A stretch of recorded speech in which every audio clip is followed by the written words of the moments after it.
Are you a leader, manager, entrepreneur, business owner, or knowledge worker? Are you leading people or wondering how to be a better leader in your own life and work? If you are, then you can be experimenting better. Welcome to The Experimental Leader, a podcast that takes a look at the ways leaders are experimenting in their own work. Hosted by Melanie Parrish, we dive into real-life conversations about how people might be using a scientist's mindset and experimenting in their work. Shift your leadership into something that works better. Join us on The Experimental Leader today. Hey there. I'm super excited to be here with you live today. And I've been rearranging my office today. It's sort of an interesting, it's sort of interesting. And I'm sharing it because I've literally been thinking about how I would do this for a couple of years. I work at home. And then during COVID, I kind of moved to the living room and everybody was kind of around and that was pretty interesting. And then I went off to the US for 3 months. And when I came back, I just kind of moved back into the living room. And my office has been this weird space for me. And I wanted to flip it. I have a really big office. It's the old living room of my 1867 house. And so it's quite long and big. And I just wanted to flip the two sides so that I would have a sitting area on one side and my desk on the other. And you might be wondering, like, what does this have to do with leadership, Melanie? But I think sometimes things get in our minds around our work and they just kind of poke at us every now and then. We have these sort of dreams. I might even call them abandoned dreams, things that we think about once and then we don't ever do anything about. And then sometimes they come up again, or sometimes there's just a day, like I didn't plan doing this today, but I had an extra couple hours and I just thought, what if I just did it now? And I don't know what had me like get in gear, but I think it's time I moved back into my office. And so I flipped it and it feels really nice and it feels really fresh and new. So I'm just curious and I just want to talk with you about the relationship you have with yourself, your own dreams. And I just want to ask you a question, which is, do you have any abandoned dreams that you should seek out and follow through with right now? I think that the end of COVID has left us with abandoned dreams.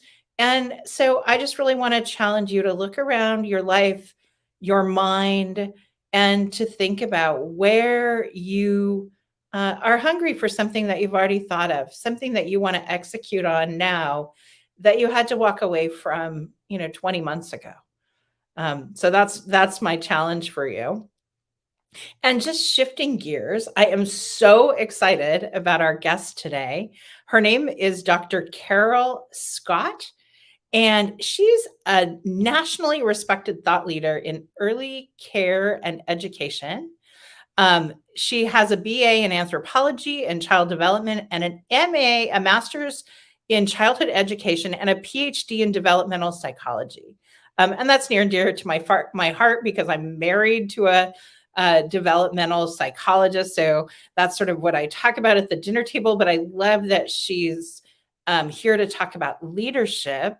And she has, from her foundation, came the self-aware success strategies she offers her clients today. She's a TEDx speaker, an author, a coach, and a trainer. And I am so excited to have Dr. Carol Scott on my show today. Welcome, Carol. Melanie, thank you so much for having me. And I'm so excited by your introduction about those dreams set aside. That's an awesome way to begin this conversation. Yeah. Do you have any dreams that you did it spark anything in you that you thought, oh, I need to go and, dig that out? Well, I'm actually living it. What I do now is the dream that I had for many, many years. So I think I just sort of leapt in and decided to go for it. That's amazing. Well, tell me about that life. What's the dreamy part of your life now? I'd love to know more. Well, partly the dream is to teach people about early childhood development and what it means to them personally in their adult life. But also part of my dream is to take that show on the road. So I don't own a home made out of sticks and bricks anymore. I have a home on wheels and I travel the country as an RV nomad. And so the country I'm currently in, out of Baja. Wow, that's amazing. Now, sorry, say that again. Where are you now? In Mexico on the Baja Peninsula in a city called Ensenada. Oh, wow. And I know this isn't about leadership, but I'm like a huge foodie. What's your favorite thing about Oh my to eat gosh. in Baja? Well, I've only been here for about 10 days, so my sampling has been limited, but we had the most delicious shrimp the other night. I mean, they're right here on the bay and all the seafood is fresh. This is like the home of the fish taco. If you like fish tacos, Love fish tacos. come to Ensenada, Baja and eat a fish taco. Oh, that sounds amazing. So I am really curious what you're up to in your work right now. I'm guessing you're working remotely since you're traveling. Yes. But what's going on in your world and your leadership? I am making a move, I hope, to expand my audience. I have been listened to for many, many years by people who work with young children, parents, early childhood educators, people who teach in Head Start, preschools, childcare centers, and to the people who support the whole system that supports that birth to kindergarten entry education. And they love what I have to say about what early childhood means to us as adults in our relationships.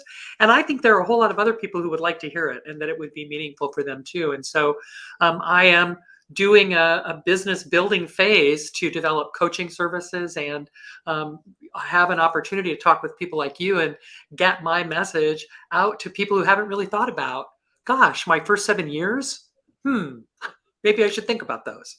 Well, and we talked about this just a little before we got on, but I use disc profiling a fair bit to look at personality development, sort of, I always think we're charting neural pathways to try to understand sort of how people's brains work. Mm-hmm.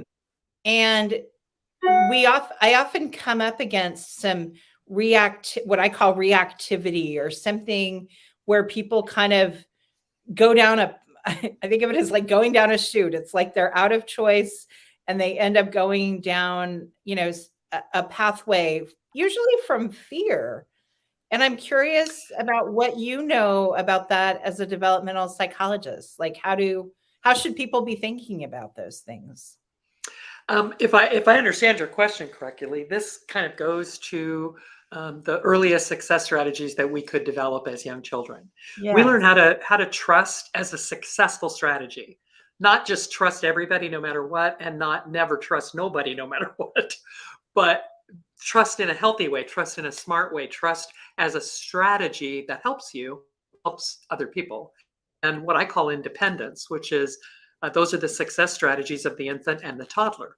And if you've ever met a toddler, you understand why it's called independence, because it's about knowing who you are and bringing that to the world. And toddlers are really trying to learn how to do that, and they're very raw at it. They're like diplomats in training, trying to teach us who they are, and they're really as crummy at it as they are at learning to walk when they first start doing that. We tend to get frustrated, and so we push that down. We build a fear in the toddler about being who they are, about being authentically themselves, about saying what they think, expressing how they feel, and saying what they want. That's key. I know an awful lot of adults who, if you ask them in the moment, what do you want? They have no idea.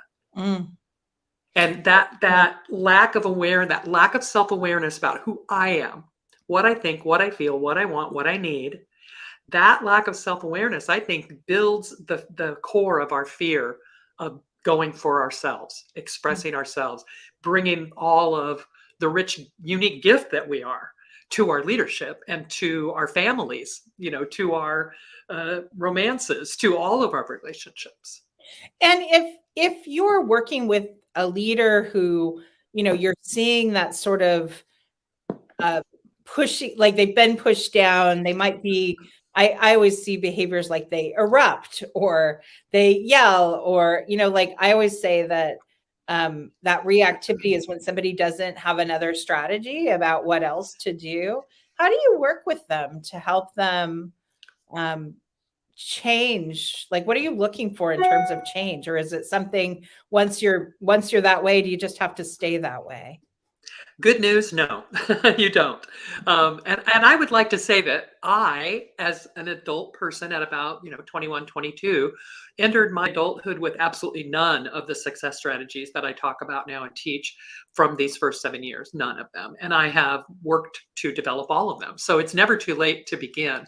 And the processes that I use are about learning our behavior mostly. I use something that I call development do-overs. So we first what do you do now with trust? How do you trust people now? Let's take a look at it. Understand what trust is, that it's relying on other people to meet your needs, and then look at the needs that you have interpersonally at work or at home or wherever you're concerned about your relationships. And then let's take a look at how you're getting those needs met, because that's where you're trusting in your life. That's the way you're using it now. And is that working for you? And if not, let's repattern how you use the strategy of getting your needs met. So for each of the success strategies, I've created these processes that I offer to people to let them repattern. And I know we talked about this before too, but what if someone has trauma? Like, what if, we have both traumatic events that happen in our lives. We have institutionalized trauma, institutionalized racism, institutionalized sexism, and institutionalized homophobia. Like, there's so many sort of institutionalized traumas that I certainly have seen, people get really protective of themselves because of. Yeah. What then? How should someone think about that? Maybe all women have experienced institutionalized sexism. And certainly, these institutionalized pieces are so heavy for those populations. Yeah. And one of the things that I think everyone should know a little bit about is the effects of something other than even mildly optimal. So, we think of this, that there's this optimal family. It's mythic. I'm not sure I've ever seen one. And so somewhere between the mythic optimal family and the most dysfunctional, most oppressed, most stressed family you can imagine, there's this huge continuum, right? Yeah.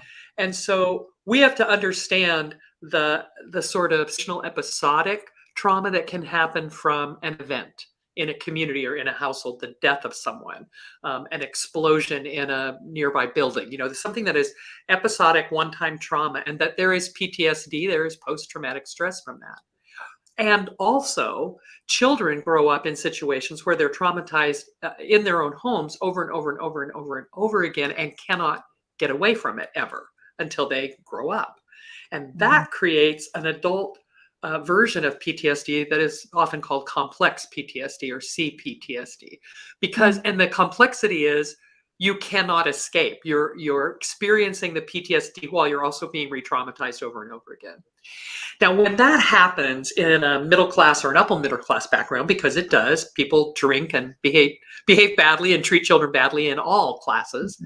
When that happens in that kind of family, that child has some resilience factors usually. They go to a good school. Maybe they go to summer camp. They have other adults in their neighborhood that they learn differently from. But if you live in a neighborhood that is toxically oppressed by racism, by classism, by the kinds of things that take away resilience factors, there aren't any parks.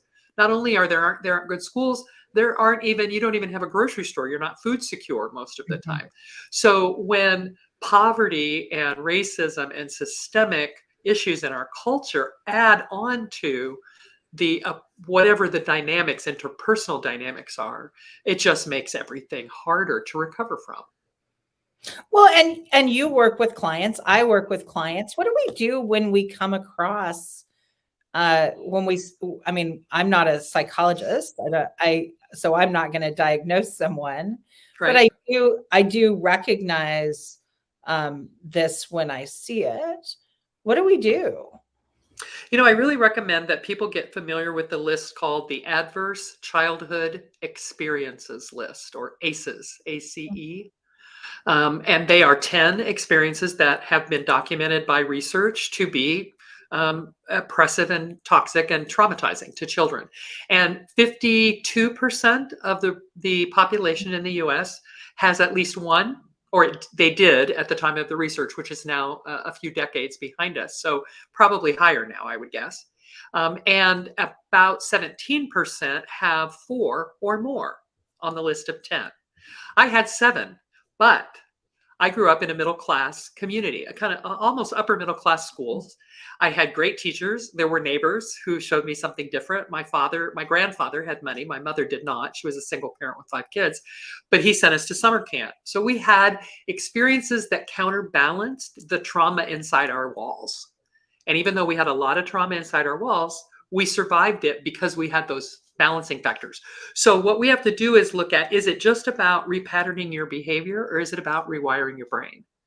Because the other piece, besides that sort of background toxicity and general trauma, is specific trauma in a young child, especially under 3, wires the brain. It creates brain architecture. We come in at birth with 100 billion loose neurons that need connecting to each other. And it is our moment by moment experiences of the world. It's our sensory intake that makes those neurons connect to each other. And so your brain is wired differently than mine. It was wired by whatever experiences you had. Mine's wired by mine. Everybody has a different brain. And so for some of rewiring the brain through things like EFT tapping, through applied neurology, through what's that called when you put the feeling into a object?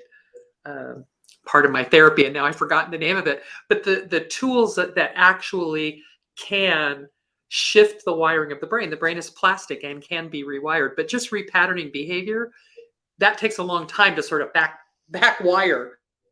Do other things that actually work with vagus nerve stimulation and tools that will make big change fast for people who have had complex trauma. This is such an interesting conversation. What do you think the top 3 tips are for someone who wants to improve their strategies for success? Just like, where do you start? I think first comes a big gulp of self-honesty, being willing to look at the actual behavior that you bring into the world and how it affects people. Become more aware of what you're doing. And we use the development do-over tools to help us do that. For example, listing the things you need from other people and asking yourself the question, am I getting these things from someone? Who? Or am I trying to meet all my needs myself? Or am I simply letting my needs go unmet altogether? And so developing that self-awareness, and then starting to think about consciously using tools that help you change the patterns. One of the things that I love to do is kind of use what I would call imagery, art, and almost metaphysics, but allow the inner self to guide what you do. So put out a display that tells you this is the way you do it now. Arrange a bunch of objects in front of you, pictures, stones, shells, flowers, whatever tells you this is the way I do it now. And then this is the way I want to do it, and set up a whole different set of items, and gradually replace the way you're doing it now with the new. Things that make symbol imagery in your mind help repattern your behavior. So I use a lot of that as well. It makes it more fun. Interesting. And do you have a third? Then give yourself a break. Don't be so hard on yourself. It's like, it's so easy to beat ourselves up. When I first started looking at my behavior and I saw what I thought was, I'm kind of a hot mess here. I really am kind of abrupt with people, and I'm kind of difficult to get along with in these ways. And I don't want to be like that. And to say, and gosh, I come by that honestly. And I am so incredibly amazed that I'm just standing up and alive right now, because the prediction for somebody with 7 aces out of 10 is I should have been in jail or dead, or, seriously addicted and living homeless on the streets by the time I was 30. And here I am. I didn't do that. I turned that. And I did that because I had good treatment. I had good options and good resources. When I finally decided to say, enough, this isn't working. I need to look at this, be honest, and not kind of shoot myself in the foot and say, well, I look so bad. I don't even want anybody to know how bad I look. So I'm not going to talk about it. We have to talk about it. There's lots we can talk about and lots we can do. So that's the third step, is just take the step. That's just amazing. Where can people find you, Carol? My website is lcarolscott.com. I'm offering some coaching sessions coming up, online virtual coaching in small groups of women. This is a women's coaching for success. And I'd like to offer your listeners a little gift too. I have a tiny little 20 pages cover to cover that describes all the success strategies and how they develop in us, and a little bit about how we can create them in ourselves as adults or strengthen them. So anybody who wants to send me an email at carol@lcarolscott.com, I'll send it back. That's amazing. Thank you so much. I love your generosity. Thank you. It's just been a joy to get to talk to you. I'm leaving just thinking, wow, she's really smart. Like she's been thinking about these things for a long time. So I really appreciate you sharing with our listeners all this great wisdom. Thank you so much, Melanie. I had a good time. Great. Well, thank you. Well, that was so much fun. It was great to be here with Dr. Carol Scott. And I love this idea, these ideas that are super practical that she shared. And it makes me think about how we experiment as leaders with ourselves, with our own thoughts, with giving ourselves a break, but trying something new the next time. Learning to repattern is an experimental process. So I think that I love the idea of having, objects that exemplify how you are now and other objects that exemplify how you want to be, because those are touchstones for evaluating the change or the shift or the target condition or the desired end state that you want to achieve as a leader. I feel like today we're talking about, sort of who we are from the inside out as leaders, not so much what we show, but what do we look at inside ourselves? What are our abandoned dreams? And then what are those new dreams for who we want to be as leaders? It's been so great being with you here today. Go experiment. Thank you for joining us on another episode of The Experimental Leader. We hope you have found value in today's episode, because we're dedicated to helping you become the experimental leader you want to be. To access the show notes or learn more about working with Melanie, visit melanieparish.com. Go experiment.